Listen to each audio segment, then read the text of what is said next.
something, okay?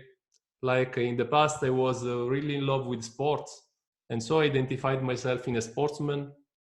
After I identified myself in a good dentist. But now I realize that I am something different.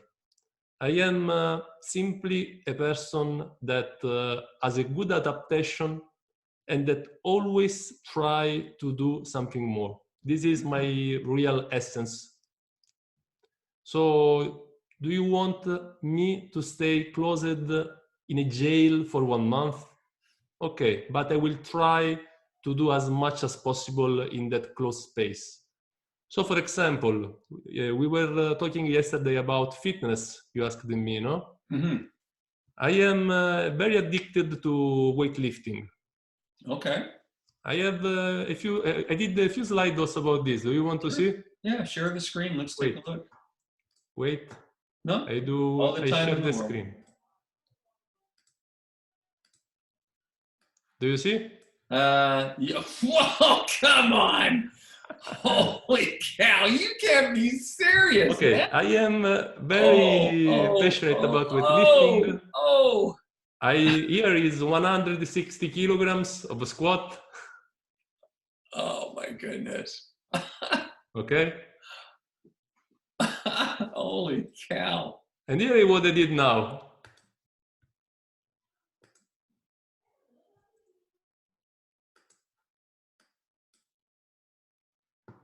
Oh my.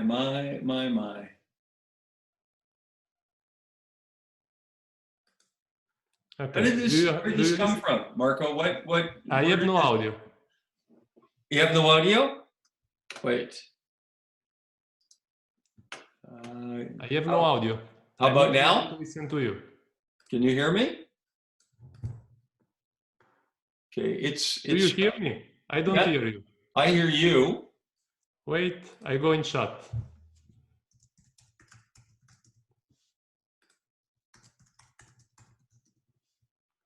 Yeah, because I can hear. Oh, yeah. Okay, I do not hear you. Okay.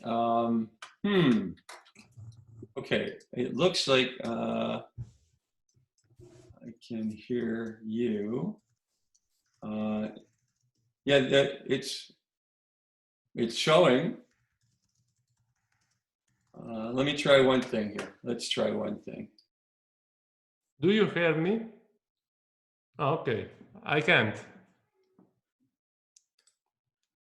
Wait, you have the audio disconnected when I go on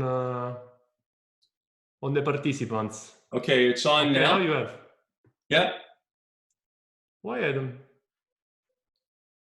don't hear. Okay, so all right, so let's figure this out.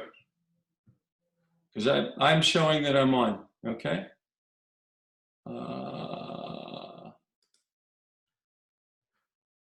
Okay.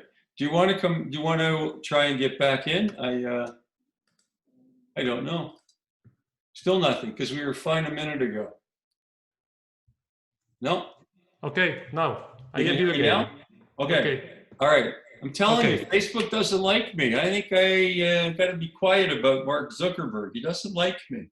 No, but honestly, sometimes we can have also some problem maybe of connection. After everything is new using this kind of devices. When I did my first webinar, I was playing with Keynote, OBS, Open Broadcast Software, another screen with the Safari. I was doing right. However, you know, I was in love. I am in love with lifting, but if I can't, I just don't start to complain.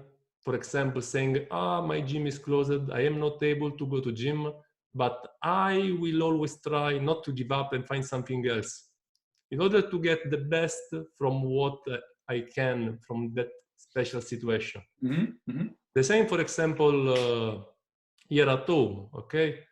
I never started to relax on my sofa, doing nothing, just complaining about. I started to work a lot on my old cases, and I've been finally able, for example, to complete my complex cases lecture. I've been able to complete this keynote. It's 1,600 slides, in which I share my ideas and philosophy about complex cases. Right. About the first consultation, I am a strong believer of the importance of the first consultation, because our patients are not able to understand nothing about quality. Mm-hmm. So when you do your first consultation, it's everything. It's like a dating with a girl, we can say. Okay. It's real. Yeah. And when you do something with a girl, you are not only interested that the other person likes you, but I'm also interested that I like the other person. I have a nice concept about this, because to do a complex case on a patient is like to do a long-term relation. Because, you know, I stay in the same office from 20 years. I started working in my office in 2002. So by 2 years, I will arrive to 20 years of activity.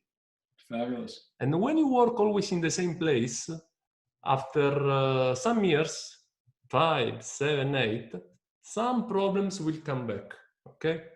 And when you have problems, the only thing that can save you is the relation and the trust that you have developed with your patient. So it's a path that we have to build from the first day.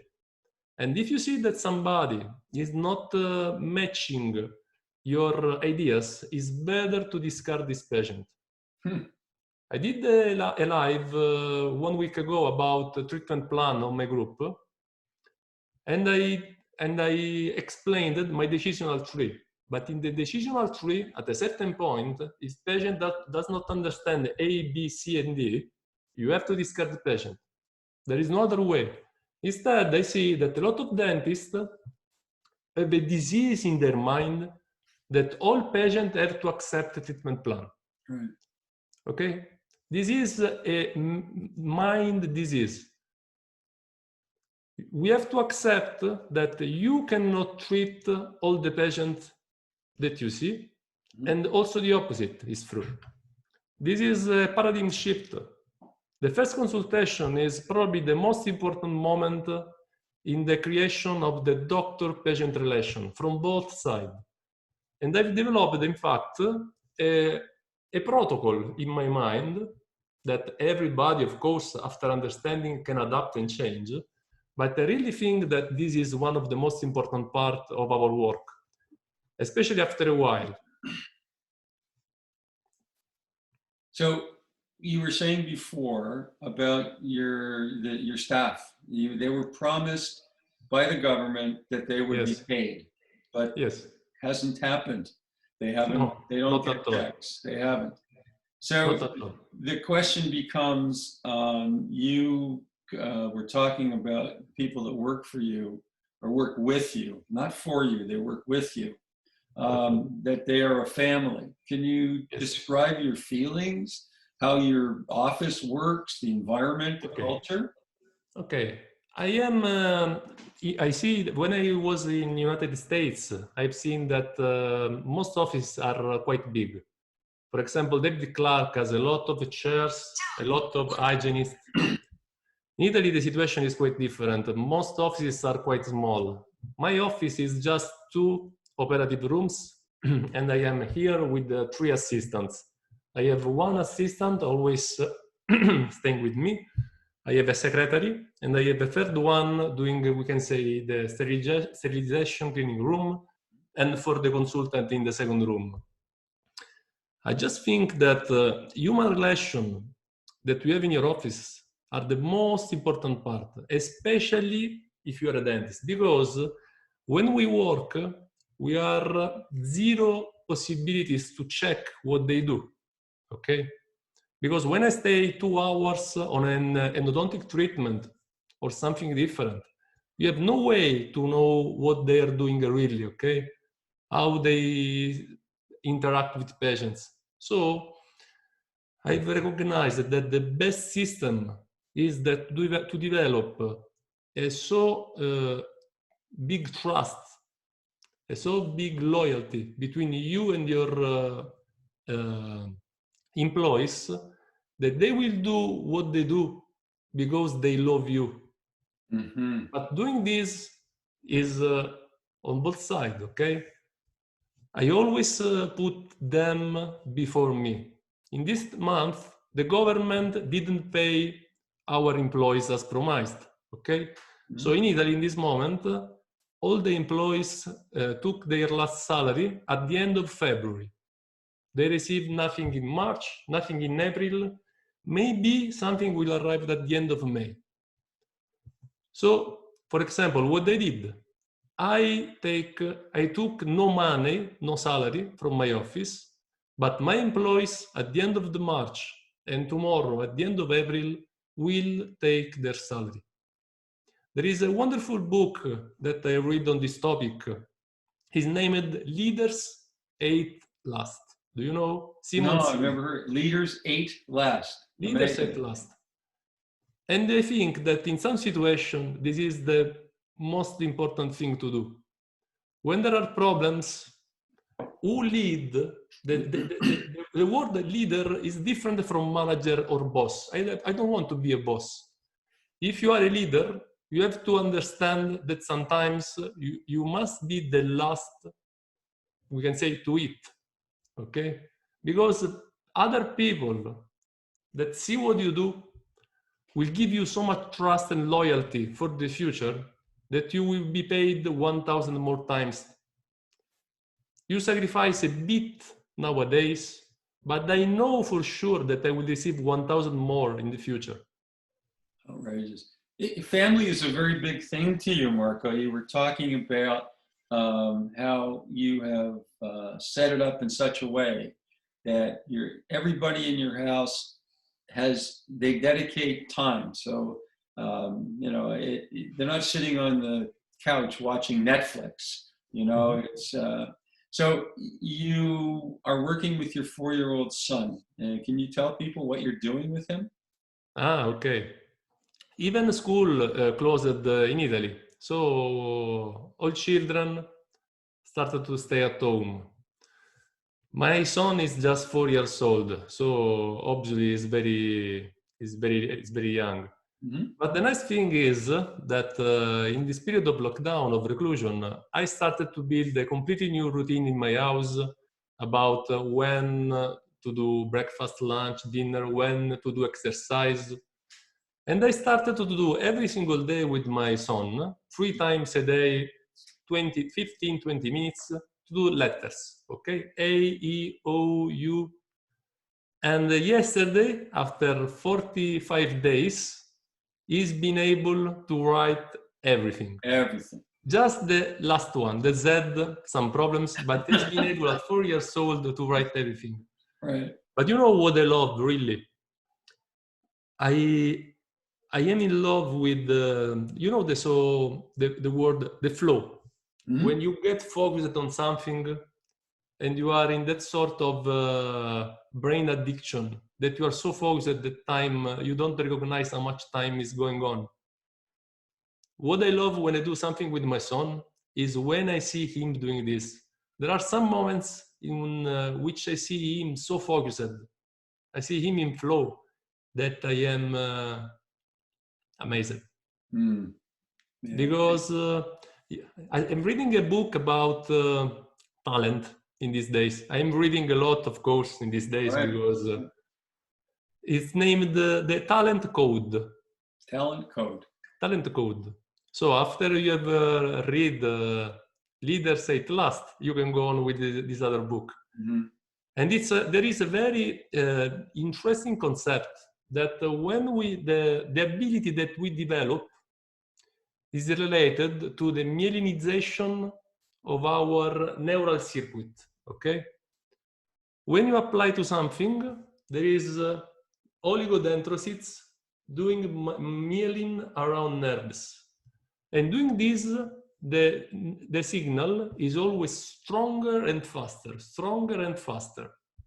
And this process can go for the whole life, more or less. Mm. And it is the neurological process leading to developing ability. Wow. This is why we have to work every single day when we want to reach excellence. Because excellence is not something that comes from God, honestly. If you see me, when I was young, I was almost with zero talent in nothing, honestly. Everything started doing sports, where I recognized that I had the potential, but I worked hard for reaching that potential. But after doing this with the sport, I understood that doing something in a very good way is just to do a good practice about this in a certain way for years. But if you work for years, everybody can do excellence in some fields. Because even, like for example, me in powerlifting, okay, weightlifting, I have zero talent because I'm very tall and I have long lever, okay? But even if you have no talent in something, if you do in a very good way, you can always go up in the top 5%. And when you are in the top 5%, if you are able to mix maybe another ability, you have always a lot to say and a lot to show to the world. So I think that speaking about talent is useless.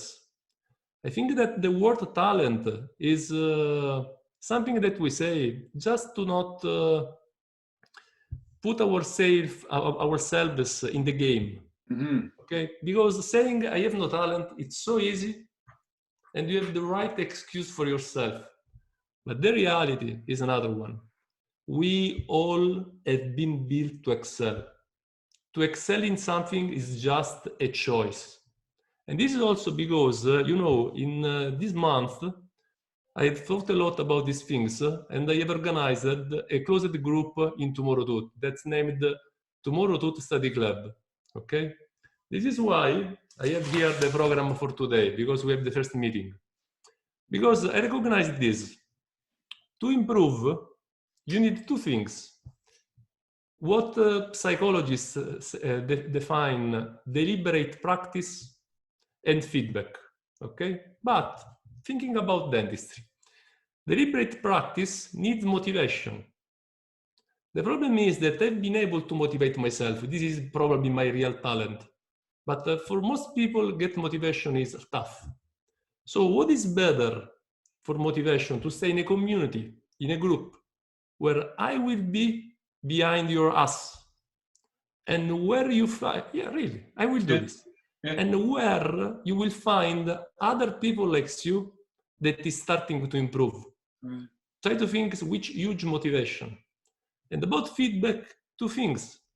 About feedback, you need to document your cases, photography, and you need again motivation, and we go back to the first point. And you need a correct feedback, that it is what I will do on this group. It's a sort of experiment for me. In which sense? I will talk a lot about restorative, about prosthetic vertical preparation, about complex cases, because these are the fields where I am more skilled, we can say. But the real project here is to take people and make them improve. I want to show that everybody in the correct environment can reach excellence. I have 70 people in this moment in this group, 70. And my goal is to make them not only improve, but to make them understand that they can excel. Most of these people never posted the case on Tomorrow Tooth. Most of them. They are shadows in the dental world. I want them to understand that they can excel. And I really think that they can. Wow. So, I mean, you are, actually, before we start talking about Tomorrow Tooth, you're doing something that I thought was incredible. You love to run, okay? You love to run, but you can't because you're not allowed outside, kind of thing. Yes. So, but you decided that you wanted to do a marathon. You just figured, okay, that's enough. I want to stay busy. So can you tell everybody what you're doing? I thought it was incredible. You are bringing people together and you were running marathons, but not on the street. Can you talk about it for a second? Yes, of course. The point is more complex because I love weightlifting, but I hate running. Ah, okay. Okay. So it's but I realized that in my building I had not so many choices. So I decided to train because training was the best thing that I was able to do. And I had just one possibility. Okay. And when you have one possibility, you can give up or accept this. And I decided to accept, to run on the stairs of my building. And I started, not because I like, but because it was the only chance that I had. Okay? Because the other chance was to give up and stay on the sofa, complaining about my reclusion. And so I started to go up and down on my building. And I shared this to other people in my group in order to give them some motivation to do something, to move. Because if you move, even your mind starts to move, okay? Right. And after a while, a lot of people started to run on the stairs. And I decided at that point, with a friend of mine, Vishal Gupta and Daniele Bordonali, I decided to organize a marathon on the stairs. We connected on Zoom, live streaming like we are doing now the event on Tomorrow Tooth. And if you go on the page, you will see this. There were 27, 28 persons in live with the video running up and down on the stairs for 90 minutes. Oh my goodness. And you have been able to do the same, the equivalent of the Burj Khalifa, you know, the skyscraper. The Burj Khalifa, yeah. The tallest in the world. Yeah.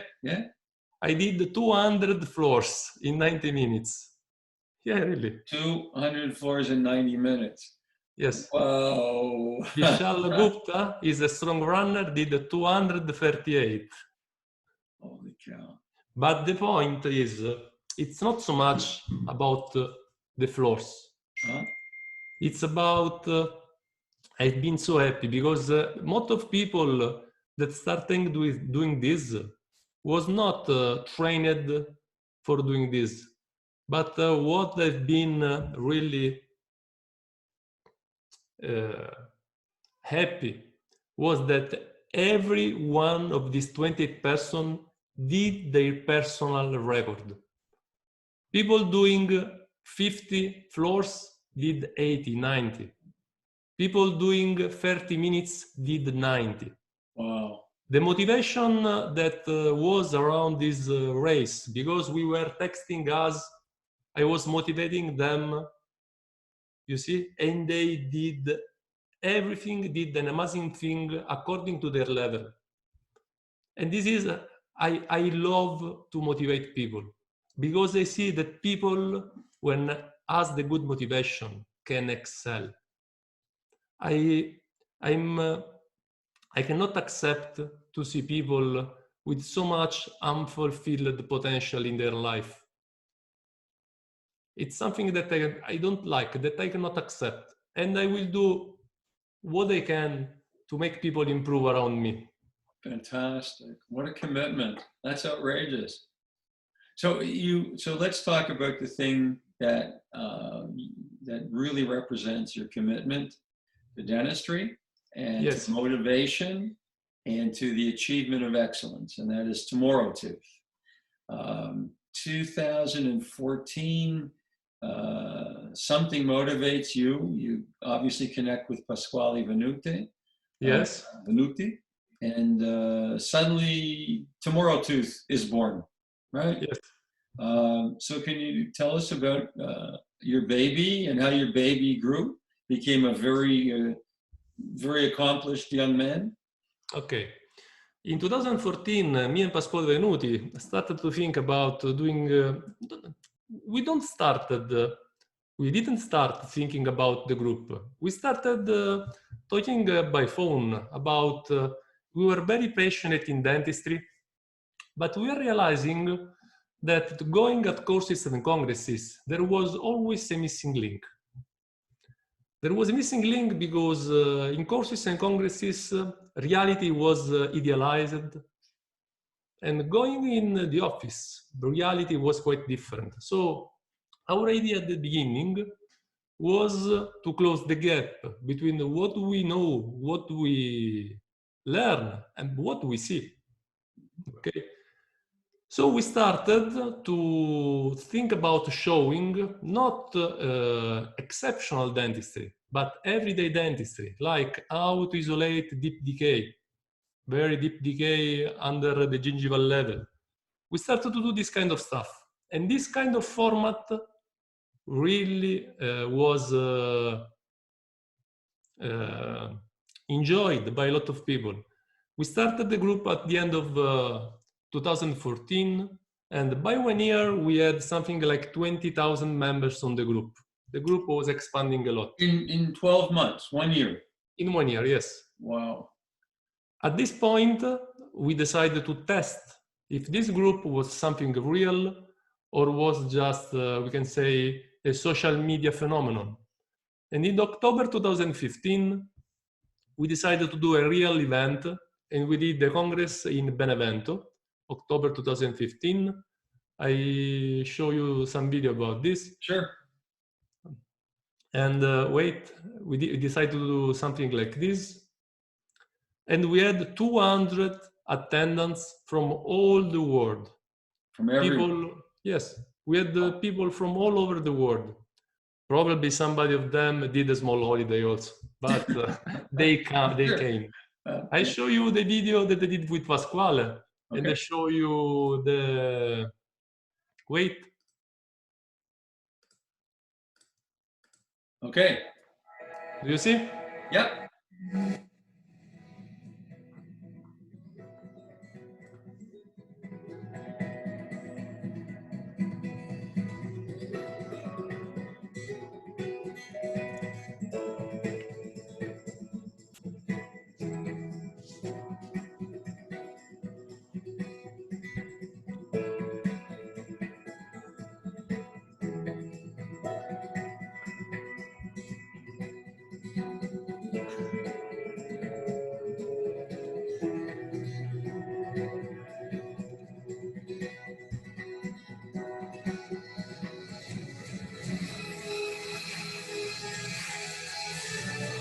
Goodness.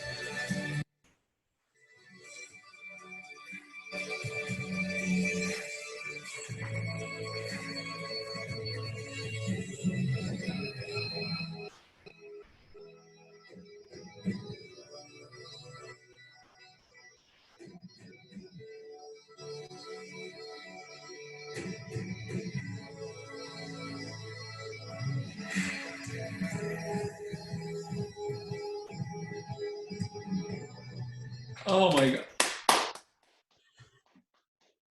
Outrageous. That is so cool. We have fun doing these things. Oh, that's amazing.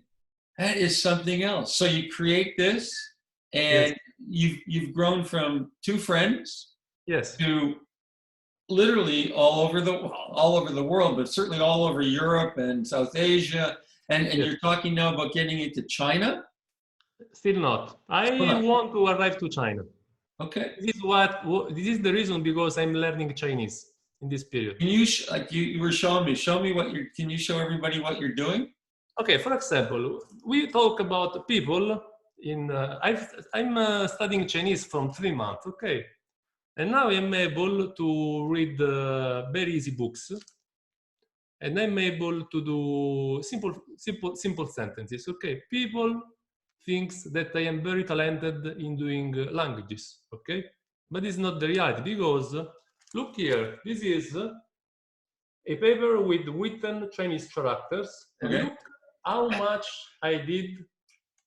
And these are on both sides, okay? This side and this side, this side and this side. Incredible. I've calculated that in these 2 months, I've written something like 15,000 characters and 1,000 sentences. Wow. Okay, so it's not about talent. It's about how focused you are in what you do.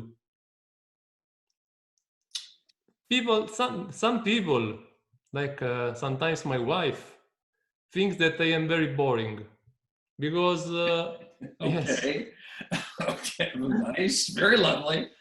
Okay. but because because this is a choice. I have realized that if you want to focus, you have to limit your focus to a few things. Okay. So, for example, I don't look television. I don't listening so much to music, but all my life is reading interesting books like psychology, history. About I don't listen to music, but I listen to audio books, always related to their topic. Okay. I study Chinese and I focus on dentistry because if you say yes to all the things in your life, you will do nothing. If you want to excel, you have to learn to limit your mind to a few things. We are not built like computer for doing so many things together. Our mind is amazing, but you have to focus on few things if you want to excel in something. If you jump from one thing to another one, you will arrive nowhere. And you will think that you have no talent. Instead, you have no focus. They are two completely different things. Well, I mean, all of a sudden I feel very guilty. You know, it's really quite you're a motivation. You're a motivator, communicator, teacher, community builder. So we are 2015. You happen to see David Clark and John Cottamy. Okay, Yes. two of the most innovative clinicians in the world. They both have restructured the framework of endodontics. Everything that they started to do, I'm trying to think, goes back to 2010. The first time I remember seeing a comprehensive document, or at least a publication from them, was in Dental Clinics of North America. Then they were publishing in Dentistry Today because the footprint got bigger and bigger. So they have impacted upon you dramatically and been instrumental in how Tomorrow Tooth has grown. So can you talk about how they were your mentors, I guess, in some way, in terms of how you and Pasquale just took off? Okay, we and Pasquale, obviously, at the beginning, looked a lot at David Clark's and John Cottamy works, especially John Cottamy. John Cottamy, because the problem is what we can say, to think outside of the box. I want to show you some slide, wait. Pardon the noise, my wife is taking a shower. Do you see this? I do. Okay. Ah, okay. The problem that we recognize in dentistry is that dentists have two things that we have to understand exactly how do they work: the culture and the dental knowledge. Then the culture is related to general customs and beliefs in a particular time. Okay, so what this means? We behave to the world of medicine and its culture. And in medicine and its culture, we live the failure in a wrong way. When I do this keynote, this lecture, I talk about the story of Elaine Bromiley. Now we'll do a short one. Elaine Bromiley was a 37-year-old woman that did surgery for some sinus problems. And she died because of complication with anesthesia. When we read about their story, we see that the problem over that was that doctors lost the perception of time, okay? Elaine stayed something like 20 minutes without oxygen. And when doctors, I have here the text, wait. When the doctors were finally able to give her oxygen, and they realized that all this time that passed, they say, she had been starved of oxygen for 20 minutes. 20 minutes. Doctors were astounded when they looked at the clock. It didn't make sense. Where had the time gone? How could it have passed so quickly? You see, here there is a problem related to human mind. When we are stressed, for example, we lose the perception of the time. But in medicine, this kind of problem is not well recognized as something that we need to study, to document in order to fix. While, for example, the same problem happened in another field completely that is very famous for having a positive culture about these things, that it is aviation. I show you. Wait. No, sure. Okay, look this. In aviation, instead, in 1912, the fatality rate at US aviation military school, not war, just school, was close to 25%. 25%. That's staggering. That is, why would you want to be a pilot if you had 1 in 4 chance of dying? This is a good question. Yeah. Nowadays, we've arrived to 1 accident every 4 million of flights. Flying is one of the most safe things with whom travel in the world. But how they've been able to do this? Because in the aviation field, they have experienced failure in a completely different way. They started to be obsessive about documentation of failures, analysis, testing, and changing protocols even on the smallest level.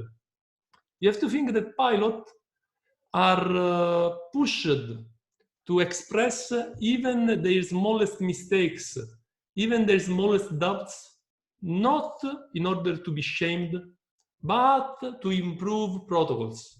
The culture behind aviation is something completely different. In fact, in the group that I will do, the study club, this is something that I want to highlight. To change the culture behind failure. Not about shame, but about building something. Okay? People, especially young dentists, have to learn that the road for excellence is the road of failure. Yeah, if we at courses and congresses always show just our best cases, pretending that these are our routine, right, we will send a message that you can achieve excellence without pain, without sufferance. And people going back home will be frustrated because we'll see a different reality. Right. I really want to highlight this concept. And so this is sort of like the foundation of Tomorrow Tooth. You want people to understand that nobody can be perfect all the time. No. And that you learn from your mistakes, which is not what you see on the podium of so many presentations. It's look at me, I'm amazing. And it's not ego driven, but they want to show the results of what they've learned. But you're right, it would be so much more fun, I think, so much more, not fun, but so much more instructive to see their journey from their first to where they currently are. I think it's far more instructive to people in the audience for no other reason that you're equal. It's not you're here, they're here. You see that they've gone through the same voyage. That's brilliant. When I was in Vancouver, I did my 2 days course to Canadian people. I always like to end my 2 days course with the 1.5 hour lecture about my failures. Wow. And about how to manage them. And the owner of the office, he was a 50-year-old guy, came after this lecture and told me, I've really enjoyed these 2 days about restorative prosthodontics, but the last lecture, you changed my life. Huh. The last one. Because people on the top has to show their problems. They have to show that we are people exactly like people that is attending to your courses. Yes, yes. Huh. That's brilliant. That's actually, I'm thinking about, I can't remember the last time somebody talked about what went wrong instead of what is right. That's amazing. We learn much more from failures. The problem is that our society, even Facebook, Instagram, social media, we are moving towards what they call ego dentistry. We like to show up our selfies. Instead, our role should be of educators. That's amazing. So are you dedicating, as Tomorrow Tooth continues to expand, other countries, you're doing online courses. Yes. Do you see that culture being more accepted? I know you're in Romania with Bogdan Akatrini. That's Super 88, I think he calls it. Is that right? Yes. Super 88. So many of the people that you're involved with, they're known, but how can I explain it? They lecture, but not at, the American Academy of Cosmetic Dentistry, and they're not, because they're devoted to their work, they're devoted to sharing in their communities. But your culture is expanding, right? It's neuropsychology, so it's, how do you call this? You're grounded, okay? You're in the moment. And from what I'm hearing from you, they call it radical acceptance, which means that it is what it is, and you can accept it for what it is. And so if you understand that this is what's happening to you in the moment, you can start moving towards the future, but you can appreciate that it's the beginning of a journey, not you're just, I'm off, I'm running. So when COVID has come to, it's never going to come to its completion. We'll always have to be aware of it and recognize its virulence. But what's going to happen when you go back to your office? What do you think is going to happen once you go back to work? The problem in Italy is easy. We have been forced to reduce the number of people that we will treat. Yes. So I will be able to probably no more than 3 persons in the morning and 3 in the afternoon. Right. So the number of people in the office will shrink. And we have a lot more of expenses because of disposable devices. Mm-hmm. To think that it will be mandatory to use a single-use dress. Mm-hmm. It's something like €9.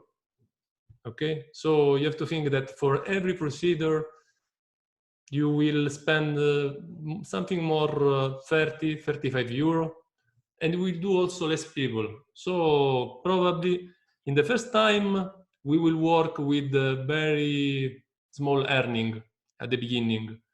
After, we will be forced to raise price. And doing this, however, we will see. But the problem probably is that, like it's happening in the last 20 years, this situation will split even more.